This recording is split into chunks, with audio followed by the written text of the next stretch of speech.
Du coup, j'ai quitté mon taf et puis je me suis lancé.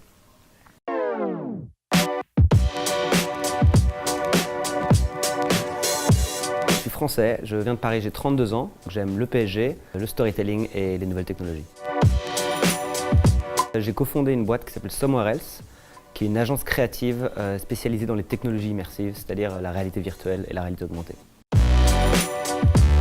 C'est dans le storytelling. La réalité virtuelle et la réalité augmentée, c'est un nouveau moyen pour les marques de raconter ce qu'elles ont à dire à une époque où les gens n'en ont plus grand-chose à faire fondamentalement de ce que les marques racontent, que ce soit la télé en déclin, les adblocks ou le contenu un peu surchargé sur les réseaux sociaux.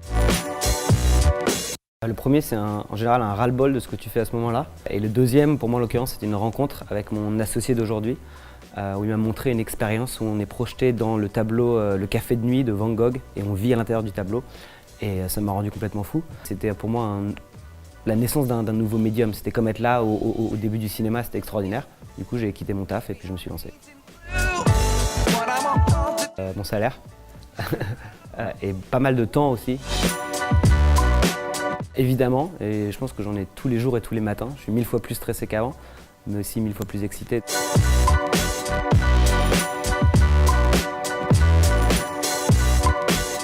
Je suis avec la poussette et le papa un peu fou.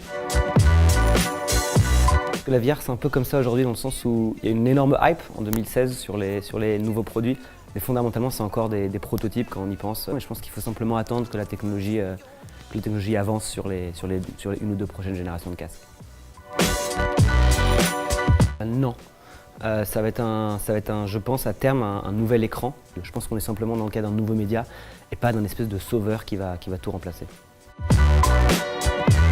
Ça a marché dans beaucoup de secteurs. Ce qui est intéressant, c'est de penser par exemple au simulateur de vol. Ça fait 20 ans que ça existe, un simulateur de vol, et fondamentalement, c'est la réalité virtuelle. Sauf qu'un simulateur de vol, ça coûte 1 million. Mais ça vaut le coup parce que si tu crashes en avion, ça coûte un quart de milliard et ça tue des gens. Maintenant, l'équivalent d'un simulateur de vol, ça coûte 1000 euros. Donc ça étend, si tu veux, ce modèle de business à beaucoup plus d'activités. Donc je pense que dans tout ce qui est training et éducation, c'est là où ça explose le plus vite. Bien sûr.